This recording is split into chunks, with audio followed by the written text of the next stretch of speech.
welcome everyone. Good morning, good afternoon, good evening, depending on where you're joining us. Today, me and Mark are going to be talking about our 2025 cybersecurity predictions, which is something we do every year. Before I jump in, as I mentioned, I'm Corey Nachreiner. I'm the CSO, synonymous with CISO here at WatchGuard Technologies, a longtime WatchGuardian. Not only do I manage now the enterprise security of our company, but as the previous CTO, I worked with the same threat lab and research team that I've been with for a long time. But with that, I'll hand it over to one of my key people, Mark. Why don't Yeah, you thanks, introduce Cord. yourself, Mark?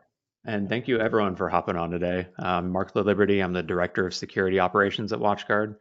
For those that have attended a previous webinar before, I'm sorry this is not a new joke, but while Corey attends all the meetings, I do all of the work, is how we divide everything up.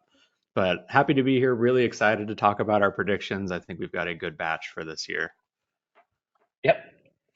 And why don't we start right into the agenda is pretty simple. We'll talk about why we do predictions, and we'll also talk about the fact that we also grade ourselves on predictions every year, which you can hear in our podcast.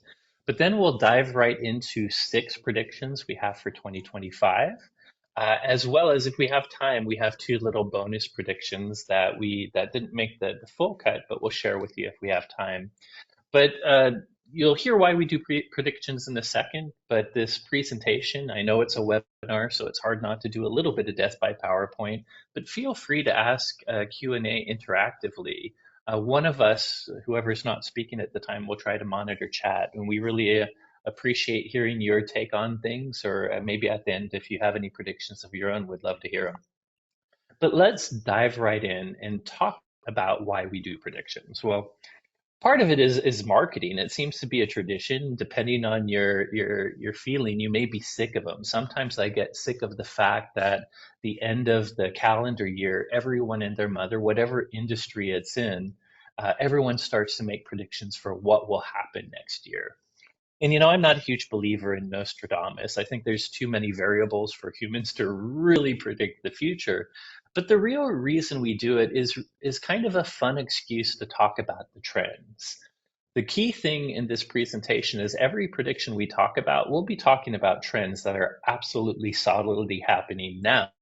And all this prediction exercise is us kind of extrapolating the worst case scenario, specifically in cybersecurity. Seeing the trends that we see in the industry, if you don't have defenders, if as an industry we don't come together to figure out ways to solve some of the problems in the trends we're seeing, the predictions kind of just show you what is the worst case future. But the point of it is kind of, obviously we don't want the more dystopian predictions to happen. We do want, and we do have some this year, positive predictions to continue, but it's looking at the trends, seeing what might happen, and based on that, the whole point is defense. What can we do to defend against the trends? Or as an industry, as these industry changes are happening, what can all of us do to avoid the worst possible outcomes and instead get the beneficial outcomes of some of these trends? But with that, let me hand it to Mark to talk about last year. Yeah, so if you have not already heard our podcast before, it's the 443 Security Simplified. And one of the things we love to do around this time of year is grade ourselves on how well we did in the previous year's predictions. So we just had our grading our 2024 predictions episode. It was a couple weeks ago that we launched it. And this was honestly one of our best years yet when it came to our grading from last year. We grade ourselves on a win if we got it mostly correct, a meh if it was somewhat correct, and a fail if it was entirely missing the mark or at least narrowly missing the mark. This year, 83.3%, that's a passing grade. I'm pretty happy with that one. And if you haven't checked it out, definitely check out the podcast either on YouTube or wherever the heck you listen to it.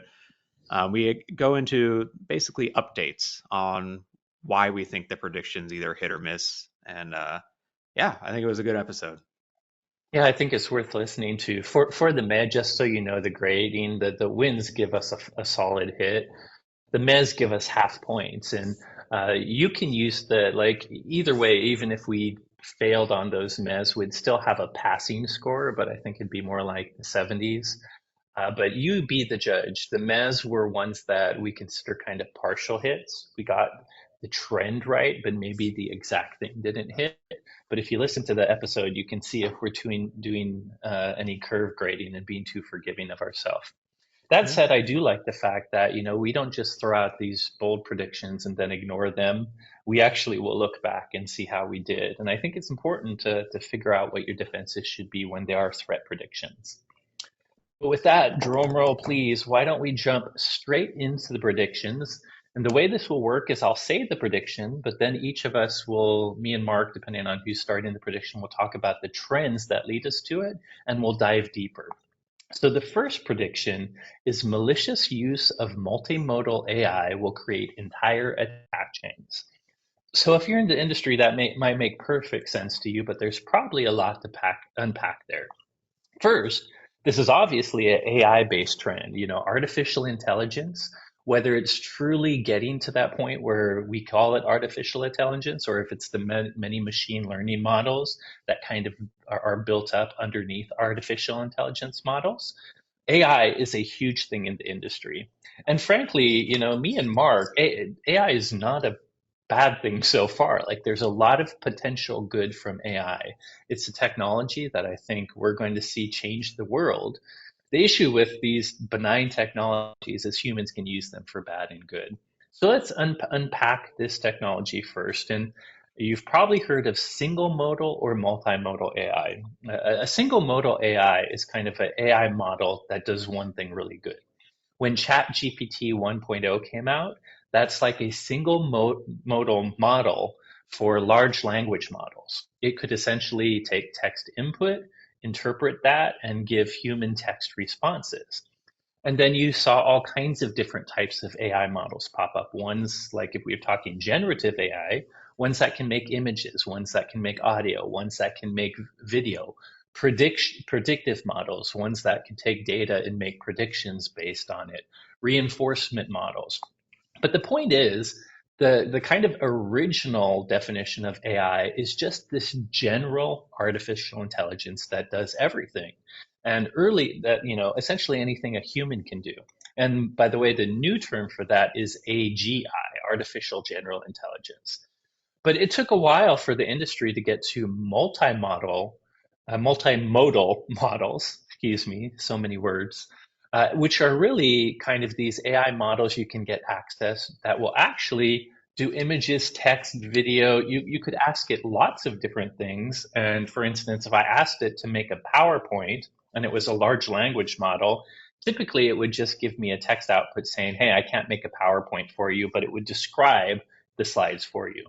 Now it could not only, respond to your request to make stuff, but it could create images and everything else to go with the presentation. So nowadays, things like ChatGPT 4, Gemini, and many other AI models that are out there are surfacing and are starting to mix and turn into this kind of promised AGI, which does everything. So now it's easier to get an AI, service that does many things at once. Another interesting thing that's happening in AI technology is large language models have finally added more true reasoning. Without diving into, the maths that go probably above my head, early on, these large language models where you could type a question and get a very human-like response, as much as that seemed like you were chatting with a thing that actually understood how to answer things like mathematical questions, they weren't actually doing the math. These were more statistical models that worked like your phone's text autocomplete, but on steroids. They were just generating the statistically most likely word one at a time. And if it's for a math question, hopefully they have enough training data that they would answer the math question kind of right. But it was based on statistics of each word, not on actual reasoning. But one of the things that's really happened rather recently, I guess it's probably happened in research labs before, but it's now available to public, is things like GPT-01, their latest model actually having true reasoning capabilities, where not only is it doing this pass where it's going to kind of figure out a way to answer your question, but it then does another pass where it looks at how it can reason the work to check that its answer based on the statistics were right. It's actually thinking about the answer and reasoning to make sure it's doing, proper logical reasoning. One of the examples of how good this has become, say in that O1 model, is even Chat GPT 4.0, the latest version of their plain Jane LLM, there's this scoring you can do for AIM, for mathematics, American Invitational Mathematics Examination. It's an exam. And they basically ran ChatGPT 4.0 against that, and it had a 13% accuracy. So it kind of tells you how LLMs aren't really reasoning and smart. They're just kind of statistical language generators. But the O1 model now actually passes with 83% accuracy. So the point is, not only are these great at mimicking human responses in language, they actually are reasoning and can give us logical solutions kind of like humans do, and it will only get better. On the threat side of things, the AI is just, me and Marc joked about it 3 years ago, even though we knew it would be powerful then. But the amount it's accelerated in a short period of time is crazy.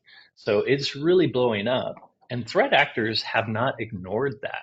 They have already, if you listen to our 2024 predictions and our results for that, you will see some of the results that threat actors are using these individual single modal AIs in many of the parts of their attack chain. Spear phishing, trying to create better email address, better targeted email things. Most phishing frameworks sold on the underground now have AI models. Creating new malware, there's many underground projects and places where you can use AI to write malware. They're using single modal AI in many different parts of their attack chain. And it's become very, very common on the underground. So what is the prediction? The prediction is as AI gets way more powerful and has this multimodal capability where it can actually do many different things, attackers are going to look at their full attack chain. They're, the point where first they're looking for targets of opportunity. Second, they're trying to learn about the target to create a more targeted attack. Third, they're trying to find maybe a vulnerability in the system, whether that be technical or maybe a spear phishing or social engineering vulnerability. Four, they exploit it. Five, once they're inside on one computer, they start doing the same thing from the inside your network, examining that entire network, finding other systems they can take over, and ultimately getting to the keys of your kingdom and exfiltrating data or doing something else bad. Each of those things are part of kind of the cybersecurity kill chain or an attacker's attack chain. And each of those is kind of a separate type of thing to do. But we are predicting because of the multimodal AI and its ability to reason and to start to automate a lot of tasks for you, that in 2025, we're going to see malicious use of a full multimodal AI system that will cover the entire attack chain. There won't have to be human intervention, for instance, once you breach a system. So that's essentially the prediction. I don't know if you have any other color you'd want to add there, Marc. I think this one has legs where to give you guys some inside baseball, we usually make these predictions around the early October, mid-October timeframe. And for this one, there's even a research piece that came out halfway through last month. So before we published them, but after we made them, where researchers found they could leverage AI to complete the entire like scam portion of a phishing attack against someone. Meaning as soon as they got someone on the phone, they could use a multimodal AI system to talk to that person, get them to give up their username and password for a bank account, on the back end, interact with that bank account website and use the username and password to log in. Basically, the entire process from start to finish. Oh, thanks, Apple, for freezing my video there. Once they got a hold of the credit or got a hold of someone on the phone, they were able to complete phishing with a pretty low success rate. It was only a few, I think it was like 15 or 20% success rate in most cases, but that was the first foray into it. And I imagine with how quickly AI is evolving, it's going to become more and more successful over time. Absolutely. And we try to be a little bold in our predictions. So this is one that I think easily can hit next year. But even if it doesn't, This is a sure thing. Mark and I have already seen DARPA do research projects where they're starting to automate things like vulnerability hunting, attacks, and defense real time. So it, to me, this is, even though we're being very specific for this year and have some details, I feel like the Pandora's box is already opened. By the way, I'm not going to show the video, but one question we had, by the way, is I think for slides like this where there's a lot of text, one of you mentioned it's a little hard to read. Apologize for that. The good news is anything in that text, me and Mark have actually outlined in real time. But as far as the slides being available, after this, if you're interested, we're not going to play it because we couldn't get the video to work quite right through this platform. But we have released a 2025 cybersecurity predictions page you can go to. It has all kinds of videos that will show you and have me and Mark presenting more detail about these. But that's a great landing page where any text like on this slide you see is actually on that page. On top of that, I'm more than happy to make these slides public. So I'm not sure Liz's back end process. I believe she makes the slides available when she makes the recorded webinar available, but I'm more than happy to release these slides so we can get them to you if needed. But let's skip that video. Do go check out our landing page for the predictions if you want to see the video, or if you want to share it with other people that might be interested in cybersecurity trends. Lots of cool videos that will cover some of what we are talking about today. So I think you have this prediction, Mark. That's on watchguard.com. By the way. Yeah. So the next one is threat actors move to the long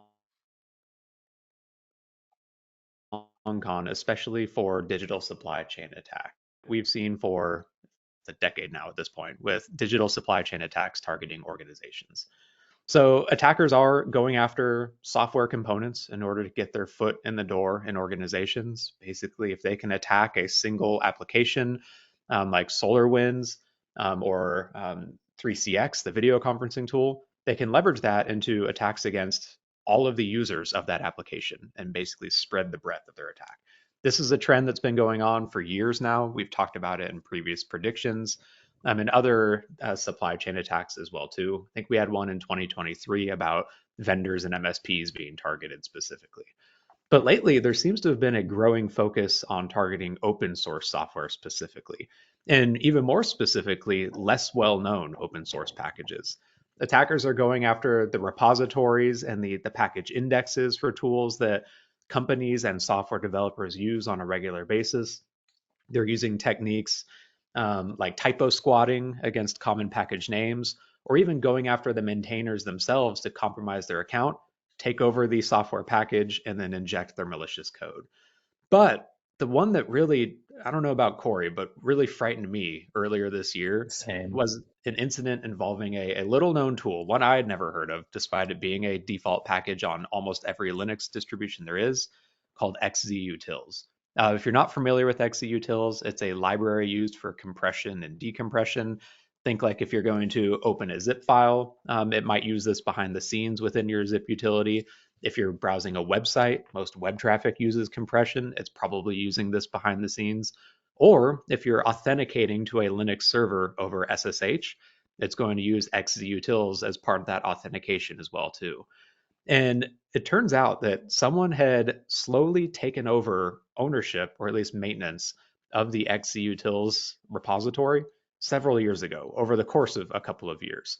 They started out by submitting some bug fixes over time to build up cred within the repository and the other users of it, and then suggested that they take over ownership or at least be granted maintenance permissions on it to submit their own code. And over the course of 2 years, they built up this access to this library. And then earlier this year, they injected a little piece of malicious code into it that was only caught because a single engineer at Microsoft noticed that on his brand new version of Linux, on like the nightly build, so a even pre-alpha build of it, authenticating over SSH using a cryptographic key instead of a password took 0.5 seconds instead of 0.1 seconds. So a minor, extremely minor difference in how quickly it took to authenticate caused them to dig a little deeper, load up his debugging utilities, and he ultimately found this piece of malicious code in there that basically was waiting for an attacker with a specific key to authenticate to any compromised system then, and it would actually extract commands out of that specific key and execute them on the system. So long story short, this one attack against a little known repository that is used in every Linux distribution could have given remote code access to every single Linux server with SSH access exposed, which is tens of thousands or hundreds of thousands on the internet. I would go even further in that Linux is probably the most ubiquitous platform for network gear and IoT. So don't just think servers. If it wasn't discovered, this could have been like a backdoor and lived in many internet-based networking devices. Yep. There have been other instances too. There was a really popular JavaScript library earlier this year that was taken over by a China state-sponsored threat actor and used to host malicious code targeting specific individuals too. So there's multiple examples from the previous years of attackers going after the software that we're using behind the scenes in our websites, our applications, our operating systems. So it shows a great opportunity for really expanding the breadth of your attack. Um, so our prediction boils around a continued focus on distributed or digital supply chain attacks. So going after the tools and software that we use every single day. But instead of trying to do that real quick, inject code and hope you don't get caught instantly, we're going to see attackers instead rely on the long game, build up cred as a legitimate maintainer for a repository, maybe gain access either by potentially compromising a maintainer's account or just by submitting bug fixes over time. And then at some point in the future, leverage that access in a targeted attack with wide ranging impact against organizations. Corey, anything you want to add on that? Yeah, I couldn't agree more. I guess the only thing I would add is, I mean, when I agree with you on XY utils, you mentioned that this happens in not well known packages, but you can't forget things like XY utils, which are ubiquitous. Me and Mark may not have known it, but once we read about XY utils and realize it's a compression package that every Linux system uses, there's many, many packages you may not know, but they're everywhere. But the bigger thing I was saying that I guess the only downside of this prediction is that XY utils example. I think Jiatan, I forget his number alias, but the person that carried this out, likely Chinese, perhaps nation state person, they started the attack 4 or 5 years ago. So we're kind of banking on for it to hit this year. There might have been one started 3 years ago that will only come to fruition. So for these long con attacks, we may have one that has come true and we won't know until they kind of get to the end of the con. So I think it's one that will definitely hit, but it's kind of like nation state Stuxnet type things where when the public learns about it, it's actually been in action for a decade. Yep. Prediction number 3 is as Gen AI, generative AI, enters industry disillusionment, bad actors are going to ignore that it's not making profit, but leverage it to profit for themselves maliciously. So let's talk about this. Gen AI is generative AI. There's many different types of AI models and systems, but essentially, as you know, this is one that will either create text like large language models and talk to you, can create images, can create video, and can create sound. Some people say generate unique and new. I kind of say create because it really is creating things on stuff it knows. But anyways, there's a lot of hype here. And I think it's true that over the long run, generative AI is going to add a lot of efficiencies and capabilities to you in your personal life and businesses. Things like writing. Even if you want to write something completely yourself, working with a large language model to come up with original drafts or ideas, or take one of your own drafts and submit it to tighten it up. All this stuff is going to happen, and people expected it to happen quickly. So there's been probably at this point $1 trillion, billions and billions invested in Gen AI, expecting it to be a huge profit center because business will start really adopting it. The problem is, while there's been a lot of excitement and hype and everyone is using it, I think a lot of these Gen AI companies are still losing money because there's so much processing and resource required to run Gen AI systems. And for that reason, analysts have shown that it's hit something called the trough of disillusionment. If you're not familiar with Gartner's hype cycle, it's a hype cycle that they use for every type of technology, which is basically there's some innovation trigger that causes a technology to become exciting, and a bunch of companies invest in it to try to make it something useful for society or a product. That generates a ton of hype where at this peak, everyone is super excited about it. And for Gen AI, that peak probably happened just a few years ago, probably early 2023, definitely during 2024. But if you can see on this picture I brought up, what happens shortly after is there's so much hype generated, everyone thinks it's cool, and yet the technology is not making companies money, or it has hallucinations, or it has problems, and it's still kind of being built. It's a very nascent technology, so everyone kind of reverses, and it drops in this trial of disillusionment, thinking that, oh, it was overhyped, it's not really going to blow up.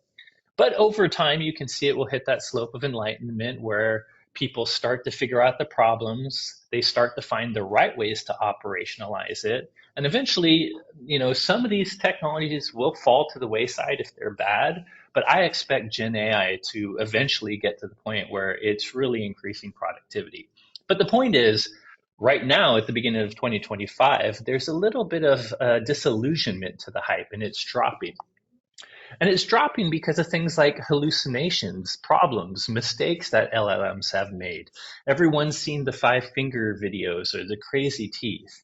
The problem is, as we have seen, AI gets better exponentially fast. Like there's no question AI will just get better and better. And it's getting better at a scale that's faster than humans have kind of seen. It's getting better, definitely faster than humans can. So at the same time it's dropping in it's kind of, we're disillusioned about it. It's getting so much better that it's hard to differentiate, for instance, new audio deepfakes and even video deepfakes. And because of this, it's a great time for bad guys to take advantage. People now are noticing flaws in Gen AI. So maybe they're like, oh, this is not that useful, or I can always tell if it's AI generated, it can't trick me. That's a perfect time for bad guys to start exploiting it and using it. And they have been. Again, if you listen to our 2024 recap of those predictions, some of the predictions were on automating voice phishing or even video phishing. And deepfake technology has become very, very convincing. We have actually seen a number of attacks where more advanced threat actors might have started with this phishing email to an accountant, but instead of trying to get that accountant to go to a link to steal their credentials, they got the accountant to go to like a Teams meeting or a GoToMeeting like this one. And when the accountant joined the Teams meeting, he saw a video of his CFO and other employees and heard the voice of his CFO. And it turned out to be a deep fake, and he transferred 25 million USD, or the Singaporean equivalent of USD, somewhere else to this threat actor.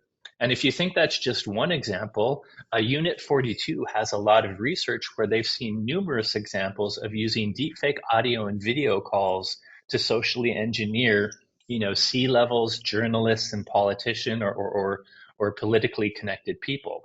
So deepfakes are getting a lot better. And that's essentially our prediction. Even though, our feeling of generative AI might be going down a bit because we're not seeing these huge returns in business process profits yet, we're still actually in the background seeing it get better. I mean, O1 with reasoning, the O1 model from OpenAI was just released. Multimodal is now a thing. All this stuff is happening. And I predict there will be a point in time where it's going to be very, very hard to tell a deep fake is fake without any sort of watermarking. So the point of this prediction is, no matter what the market and industry thinks about Gen AI right now, expect bad guys to use it all throughout next year to socially engineer your users. And this is going to be something we're really going to have to find ways to detect. Marc, Yep. did you want to add anything? I think the only thing I'd add is if you're on this webinar, you're probably in a technical role or at least in a technical field. So you probably have been plugged in a little bit more to AI than the general population in terms of the risks of it. the general population aren't seeing the news stories like Corey's talking about financial employees being phished to the tune of $25 million because of a deepfake. They're seeing fish Jesus and Pope in a trench coat and other images generated with one too many Noodle Will fingers. Smith. Yeah, or one too few fingers. And when they see that, they think, okay, it's funny, but I can spot an artificial intelligence image pretty easily. I mean, actually, that said, Pope in a trench coat almost convinced me, and I feel like I'm pretty Yeah, good at spotting a lot AI of images. people. But so while they're sitting there thinking that there's no major concern, the threat actors are using this technology and succeeding with this technology. And I think that's the crux of the prediction. Yep. So prediction four, I think I'll take again and then hand it off to Mark. And this is kind of more an industry prediction, but it has implications on everyone. And it's going to be the role of CISO, my role. I think maybe Mark helped make this prediction as a way to get me out of here so he could take my role. It's going to become less desirable, the least desirable one in business. So a pretty bold prediction, especially when we need more cybersecurity right now. What are the trends that we're talking about that are leading us to this? Well, first of all, there's the cybersecurity skills gap, which is outpacing hiring. I don't know if you all follow ISC squared, the people that do the CISSP cert and others, but they have an annual survey, a very big survey, where they pay attention to the cybersecurity workforce and hiring. And they did have good news. Their latest report is still 2023 because I think it comes out at the beginning of the year. So we're due for the 2024 one after the end of this year. But their latest report, the good news is there's quite a bit of growth in the cybersecurity workforce. Globally, we're 5.4 million strong, and that was an 8.7% year over year growth of this cybersecurity workforce. That's a fantastic thing. As threats become worse, we definitely need cybersecurity expertise to keep up with it.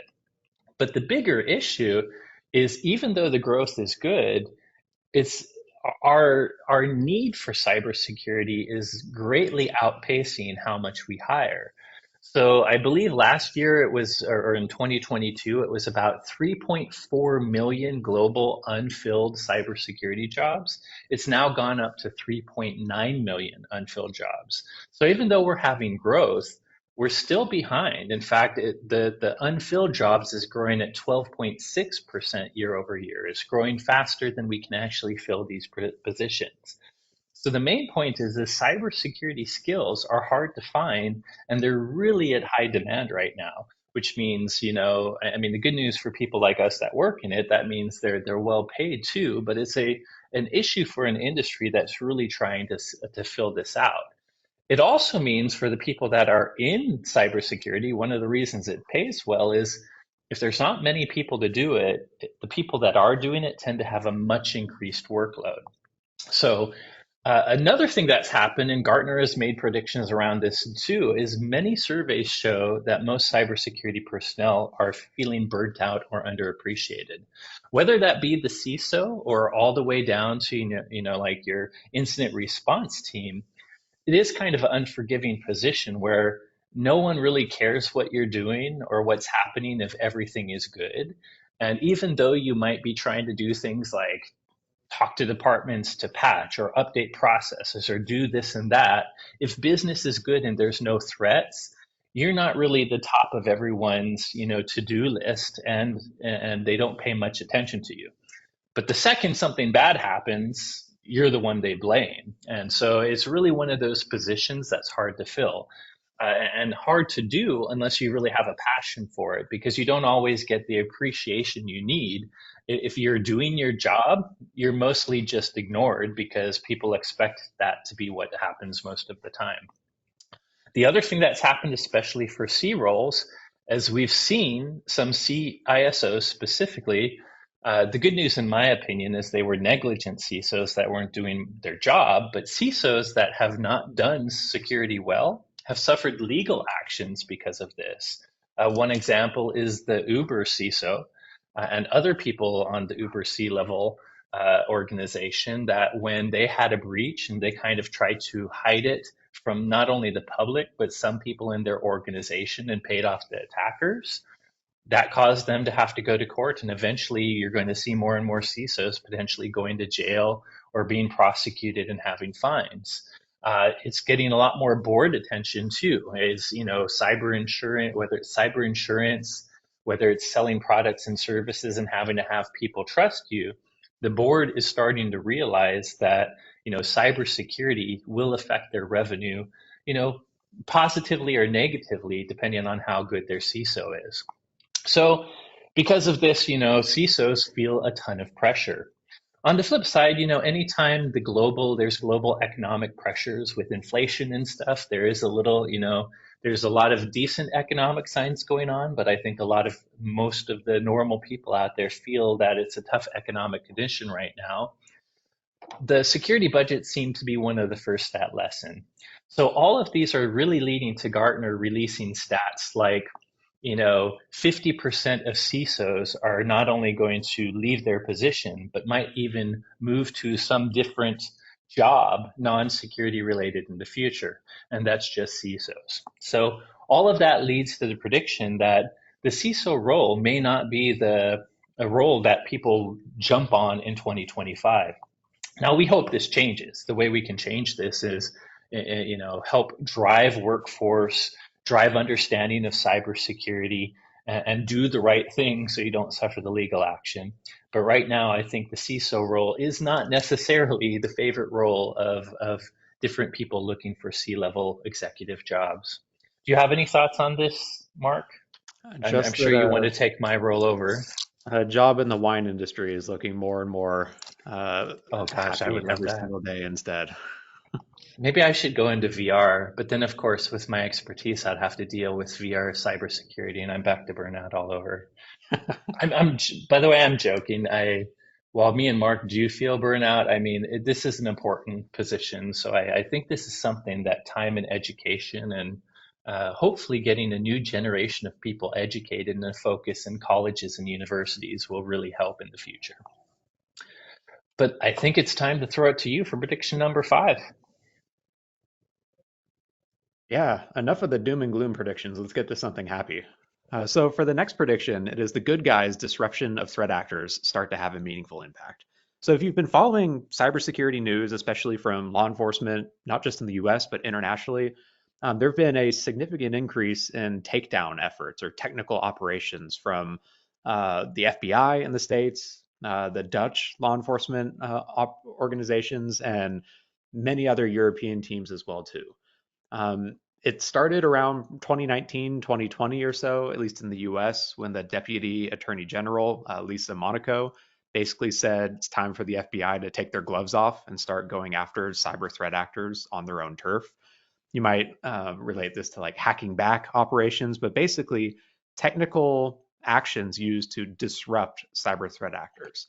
And in just this last year alone, in 2024, the FBI have disclosed 30 disruption efforts that have all been backed by court orders, the majority of them in partnership with international law enforcement agencies too, because cybercrime is global, it's not just in the US.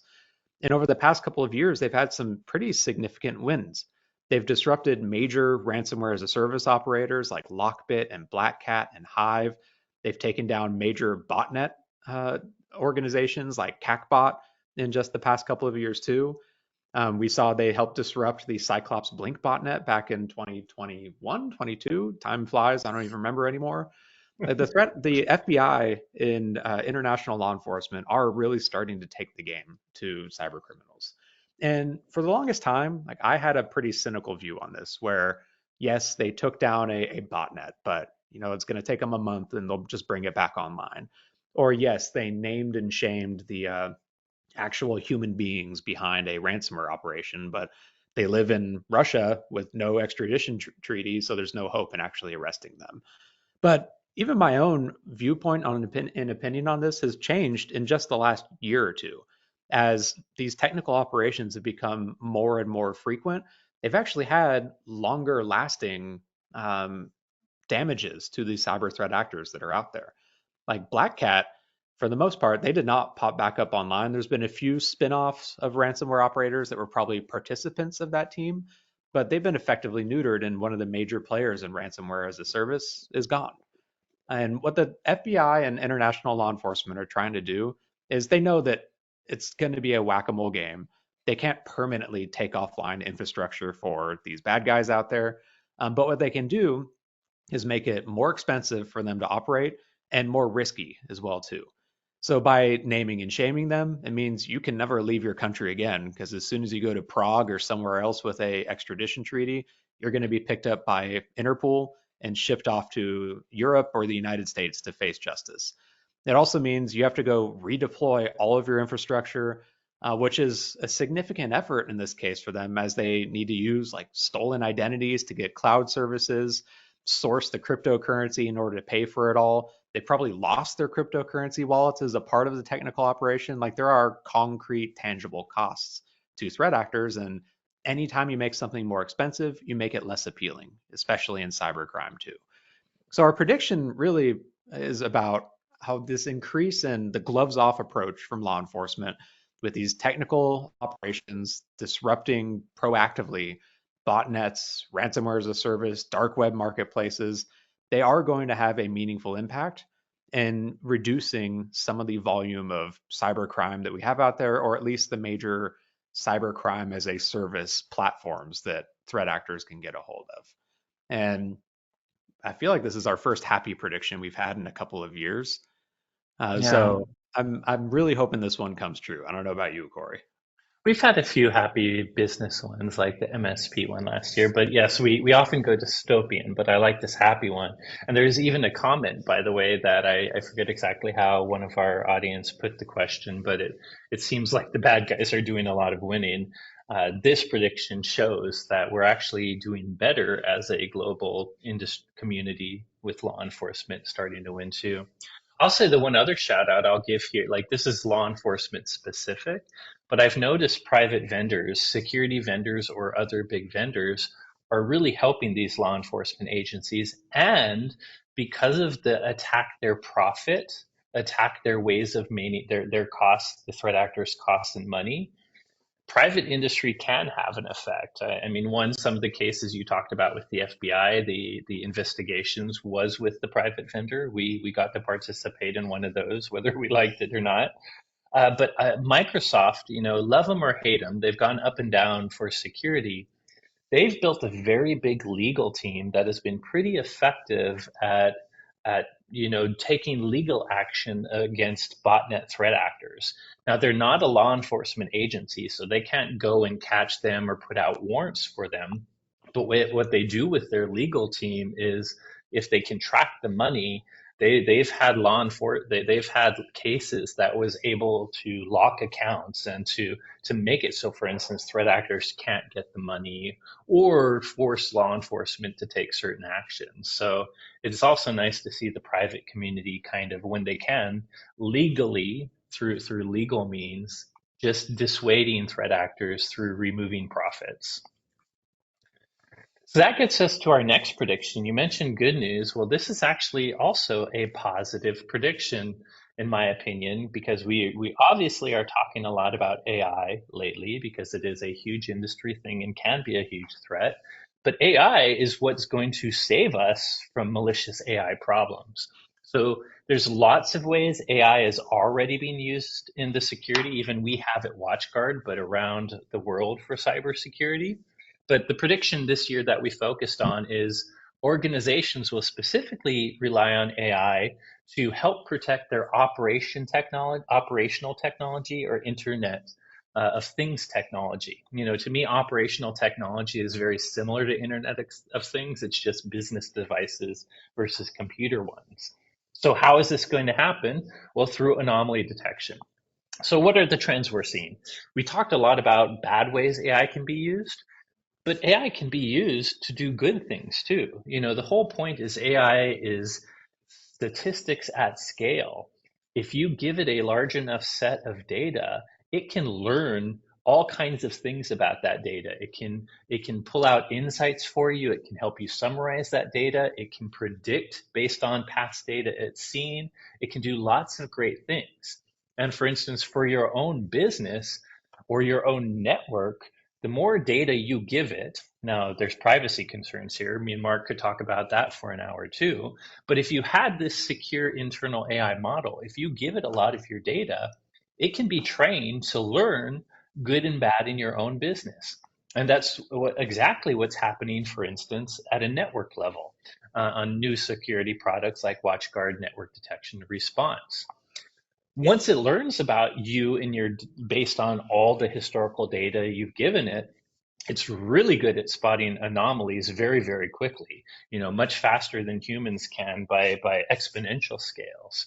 So we already have been using AI for a decade to proactively tell good or bad files here at WatchGuard through our Panda acquisition and the cloud we use and the ML models we use there. Meanwhile, one blind spot for security is things like, in consumer land, IoT, but in business land, operational technology, whether this be an MRI machine, whether this be a robotic arm at a manufacturing plant, whether this be a printer or maybe even a water cooler at your headquarters that's internet connected and does all kinds of fancy things. Operational technology is kind of a blind spot in some organizations' cybersecurity. You can't normally put endpoint security on it. You're not able to put an agent on this technology, so you can't secure it the same way I'm securing my laptop or a network server. You can obviously secure it using network technology, but a lot of our network technology to look for network intrusions is either very signature based, like traditional IPS intrusion prevention systems, or it's rule based, meaning it can only detect anomalies it already knows about. And our prediction is AI is going to fill this gap. And by filling this anomaly detection gap, not only will it help with anomaly detection across the board of cybersecurity, it will specifically help operational technology, the place you can't put agents. Now, I have to admit, this is a prediction we talk about in part because we have this great new network detection and response service. It's a service that can take data from all your network gear. Whether you have WatchGuard fireboxes protecting your network, whether you have other companies' routers, switches, or firewalls that provide syslog, if you have switches that do S-flow or better yet, NetFlow, all of that data can come to our data lake. But it's not just that. In versions of this product, you can look at your M365 analytics. Almost everyone uses Microsoft 365 for email and all of the office productivity capability. And that all has a ton of activity happening in the cloud over the network. All of that data can come to network detection and responses data lake.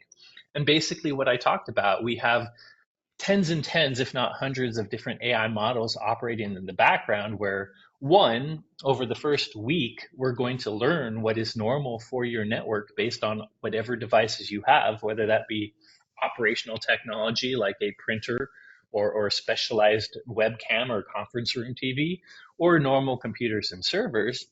And then based on that training data, it's going to start finding many, many anomalies.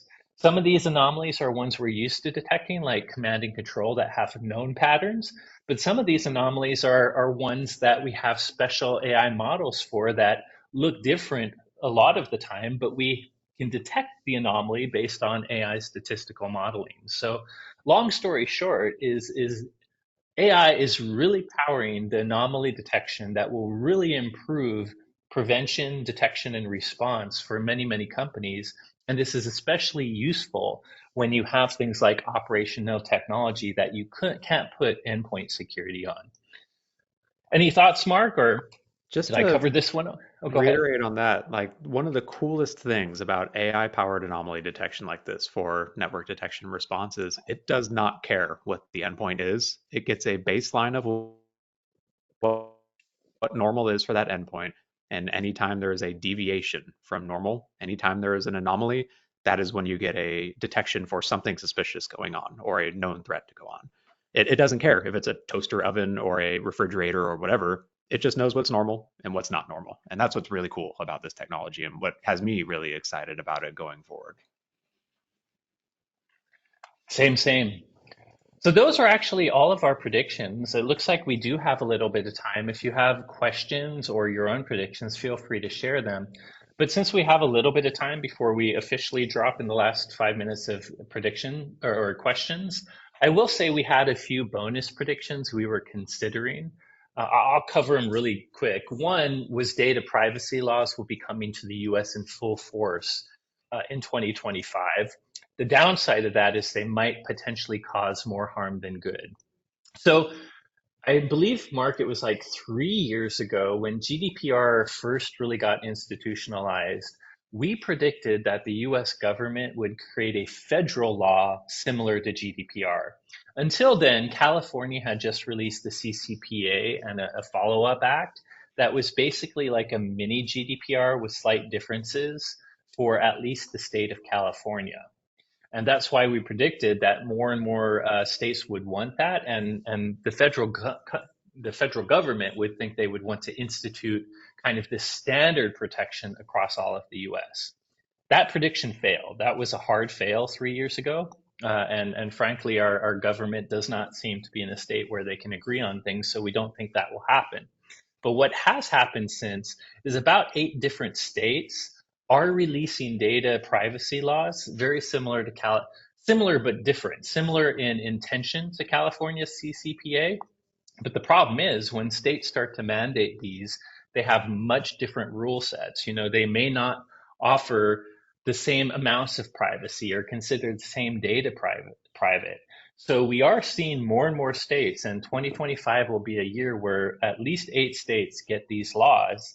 But the fact that it's state by state, instead of giving you this kind of common ubiquitous data privacy, that all of consumers across the US can enjoy, the standard, every state might be different. And this will be a nightmare for lawyers, which means it might be a nightmare for businesses. I don't know if you have anything to add to that one, Mark. Nope, I think you nailed it there. Yeah. This next one, I don't, for time's sake, I guess I'll spit it out and you can throw color.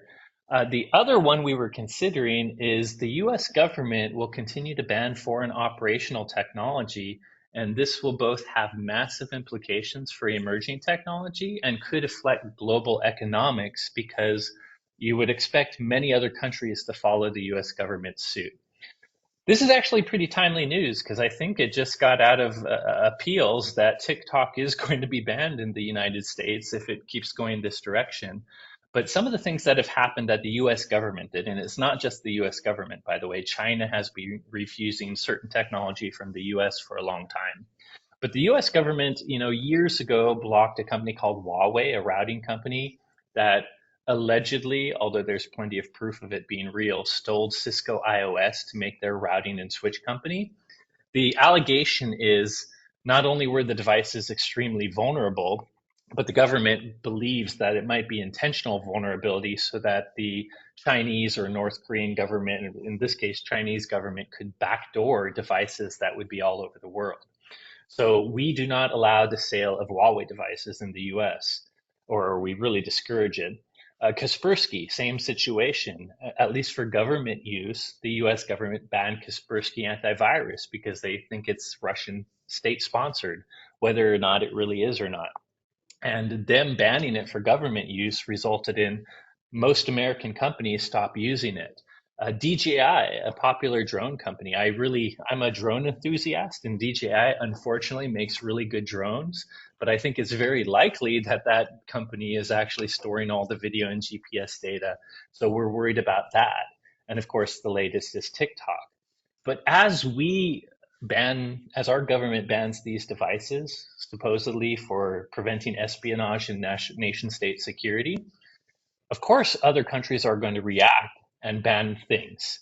And it could turn into this situation where there's a banning war. And unfortunately, we do rely on states, including adversarial states to our country like China, for a lot of our technology nowadays. So at the high level, the prediction was this would turn into kind of this slippery slope of all countries starting to react to these bans in the same way we do tariffs and trade wars. And that could seriously have global economic impact because a lot of the inexpensive stuff we get is from Chinese and Chinese friendly countries. Anything you'd like to add here, Mark? Just that they can pry my TP-Link home automation equipment out of my cold dead hands.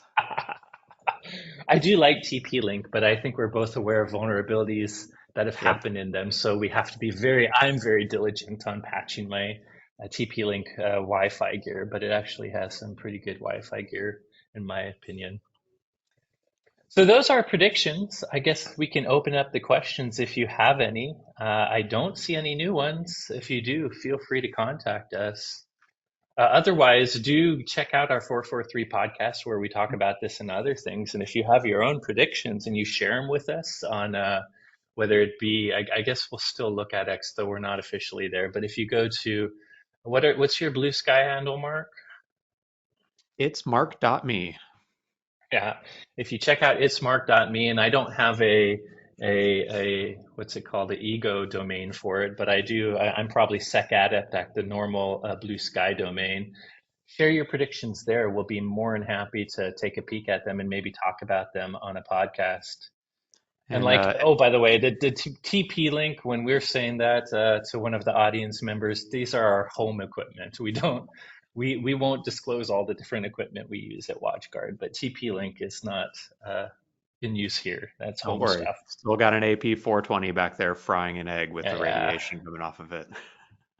we eat our own dog food, or if I like to say we drink our own champagne. Yep. By the way, I think we mentioned it earlier, but watchguard.com/predictions is that landing page with all the videos and the additional analysis on them too. Yeah. And for everyone saying it, we hope you guys enjoy the holidays too. You might not see us for a while, but we'll return sometime late January with our quarterly security report and other stuff. So if you don't have any other questions, hope you have a great holiday and thank you for joining us today. Yeah, thank you, everyone.